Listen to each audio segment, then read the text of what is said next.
ಅಶ್ವಬೇಗ ನ್ಯೂಸ್ಗೆ ಸ್ವಾಗತ. ನಾನು ಸಾಹಿತ್ಯ.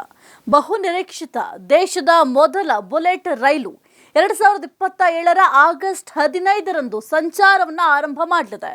ಮುಂಬೈ ಮತ್ತು ಅಹಮದಾಬಾದ್ ನಡುವೆ ಈ ಒಂದು ಹೈ ಸ್ಪೀಡ್ ರೈಲು ಹಂತ ಹಂತವಾಗಿ ಕಾರ್ಯವನ್ನು ನಿರ್ವಹಿಸಲಿದೆ. ಇನ್ನು ಸೂರತ್ ಆಗಿರಬಹುದು, ಬಿಲಿಮೋರಾ ನಡುವೆ ಮೊದಲ ಸಂಚಾರ ಕೂಡ ಆರಂಭ ಆಗುತ್ತೆ. ಈ ರೈಲು ಗಂಟೆಗೆ 320 ಕಿಲೋಮೀಟರ್ ವೇಗದಲ್ಲಿ ಸಂಚಾರವನ್ನು ಮಾಡುತ್ತೆ.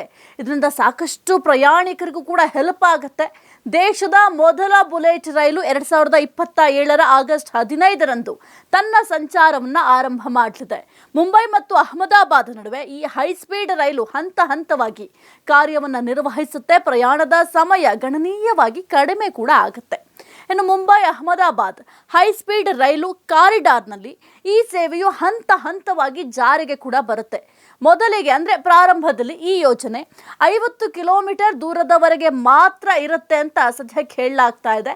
ಆದರೆ ಈಗ ಅದನ್ನು 100 ಕಿಲೋಮೀಟರ್ವರೆಗೆ ವಿಸ್ತರಣೆ ಕೂಡ ಮಾಡಲಾಗಿದೆ.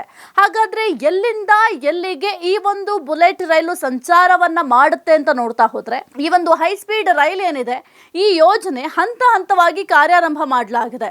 ಮೊದಲಿಗೆ ಸೂರತ್ ಮತ್ತು ಬಿಲಿಮೋರಾ ನಡುವೆ ಸಂಚಾರ ಆರಂಭ ಮಾಡುತ್ತೆ. ವಿಶೇಷವಾಗಿ ಆಗಸ್ಟ್ 2027 ಉದ್ಘಾಟನಾ ಸಂಚಾರ ಸೂರತ್ನಿಂದ ವಾಪಿವರೆಗಿನ 100 ಕಿಲೋಮೀಟರ್ ದೂರವನ್ನು ಒಳಗೊಳ್ಳುತ್ತೆ. ಇದರ ನಂತರದ ಹಂತಗಳಲ್ಲಿ ಕ್ರಮವಾಗಿ ವಾಪಿ ಮತ್ತು ಸೂರತ್ ನಡುವೆ, ನಂತರ ವಾಪಿ ಮತ್ತು ಅಹಮದಾಬಾದ್ ನಡುವೆ, ತದನಂತರ ಥಾಣೆ ಮತ್ತು ಅಹಮದಾಬಾದ್ ನಡುವೆ ರೈಲು ಸಂಚಾರ ಆರಂಭ ಆಗುತ್ತೆ. ಇನ್ನು ಅಂತಿಮವಾಗಿ ಗಮನಿಸ್ತಾ ಹೋದರೆ ಮುಂಬೈ ಮತ್ತು ಅಹಮದಾಬಾದ್ ನಡುವಿನ ಸಂಪೂರ್ಣ ಕಾರಿಡಾರ್ ಸಾರ್ವಜನಿಕರ ಬಳಕೆಗೆ ಮುಕ್ತ ಆಗುತ್ತೆ. ಇನ್ನು ಈ ಒಂದು ಬುಲೆಟ್ ರೈಲಿನ ವೇಗ ಎಷ್ಟು ಅಂತ ನೋಡ್ತಾ ಹೋದರೆ, ಸಂಪೂರ್ಣವಾಗಿ ಕಾರ್ಯನಿರ್ವಹಿಸಲು ಆರಂಭಿಸಿದಾಗ ಈ ಒಂದು ಬುಲೆಟ್ ರೈಲು ಗುಜರಾತ್ ಮತ್ತು ಮಹಾರಾಷ್ಟ್ರದ ಪ್ರಮುಖ ನಗರಗಳಾದ ಅಹಮದಾಬಾದ್ ಆಗಿರಬಹುದು, ವಡೋದರ ಆಗಿರಬಹುದು, ಜೊತೆಗೆ ಭರೂಚ್, ಸೂರತ್, ವಾಪಿ, ಥಾಣೆ ಮತ್ತು ಮುಂಬೈಗಳನ್ನು ಪರಸ್ಪರ ಸಂಪರ್ಕ ಮಾಡುತ್ತೆ. ಇನ್ನು ಅಹಮದಾಬಾದ್ನ ಸಬರಮತಿಯಿಂದ ಮುಂಬೈವರೆಗೆ ಒಟ್ಟು 508 ಕಿಲೋಮೀಟರ್ ದೂರವನ್ನು ಕ್ರಮಿಸುತ್ತೆ. ಇನ್ನು ಈ ರೈಲು ಗಂಟೆಗೆ ಗರಿಷ್ಠ 320 ಕಿಲೋಮೀಟರ್ ವೇಗದಲ್ಲಿ ಸಂಚರಿಸುವ ಸಾಮರ್ಥ್ಯ ಕೂಡ ಈ ಒಂದು ಬುಲೆಟ್ ರೈಲಿಗಿದೆ.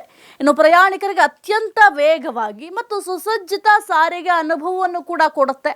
ಇನ್ನು ಪ್ರಯಾಣದ ಸಮಯದ ಉಳಿತಾಯ, ಇನ್ನು ಸದ್ಯ ಅದರ ಅಸ್ತಿತ್ವದಲ್ಲಿರುವ ರೈಲುಗಳಿಗೆ ಹೋಲಿಸಿದ್ರೆ ಈ ಬುಲೆಟ್ ರೈಲು ಪ್ರಯಾಣದ ಸಮಯವನ್ನು ಗಣನೀಯವಾಗಿ ಕಡಿಮೆ ಮಾಡುತ್ತೆ. ಒಂದು ವೇಳೆ ಈ ಒಂದು ರೈಲು ಕೇವಲ ಪ್ರಮುಖ 4 ನಿಲ್ದಾಣಗಳಲ್ಲಿ ಮಾತ್ರ ನಿಂತರೆ ಅಹಮದಾಬಾದ್ ಮತ್ತು ಮುಂಬೈ ನಡುವಿನ ಇಡೀ ದೂರವನ್ನು ಕೇವಲ 1 ಗಂಟೆ 58 ನಿಮಿಷಗಳಲ್ಲಿ ಕ್ರಮಿಸಬಹುದು. ಇನ್ನು ಎಲ್ಲ 12 ನಿಲ್ದಾಣಗಳಲ್ಲಿ ನಿಲ್ಲುವ ಸಾಮಾನ್ಯ ಸಂಚಾರದ ವೇಳೆ ಈ ಒಂದು ರೈಲು 2 ಗಂಟೆ 17 ನಿಮಿಷಗಳಲ್ಲಿ ಗುರಿಯನ್ನು ತಲುಪಿಸುತ್ತೆ. ಇದು ಸಾಂಪ್ರದಾಯಿಕ ರೈಲುಗಳ ಪ್ರಯಾಣದ ಸಮಯಕ್ಕೆ ನಾವು ಹೋಲಿಕೆ ಮಾಡ್ತಾ ನೋಡಿದ್ರೆ ಇನ್ನು ಭಾರಿ ದೊಡ್ಡ ಬದಲಾವಣೆ ಕೂಡ ಆಗುತ್ತೆ.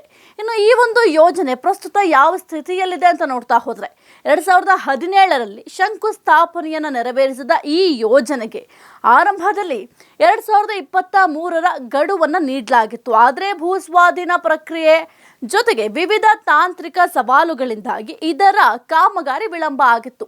ಪ್ರಸ್ತುತ ಕೇಂದ್ರ ಸರ್ಕಾರವು ಈವರೆಗೆ 85,801 ಕೋಟಿ ರೂಪಾಯಿ ವೆಚ್ಚವನ್ನು ಮಾಡಿದೆ.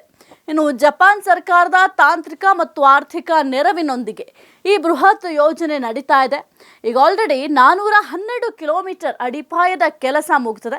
ಇನ್ನು 405 ಕಿಲೋಮೀಟರ್ ಉದ್ದದ ಪಿಯರ್ ಆಗಿರಬಹುದು, ಜೊತೆಗೆ 330 ಕಿಲೋಮೀಟರ್ ಉದ್ದದ ಗರ್ಡರ್ಗಳ ಸ್ಥಾಪನೆ ಸೇರಿದಂತೆ ನಿರ್ಮಾಣ ಕಾರ್ಯದಲ್ಲಿ ಗಮನಾರ್ಹ ಪ್ರಗತಿ ಕೂಡ ಸಾಧಿಸ್ತಾ ಇದೆ ಈ ಒಂದು ಯೋಜನೆ.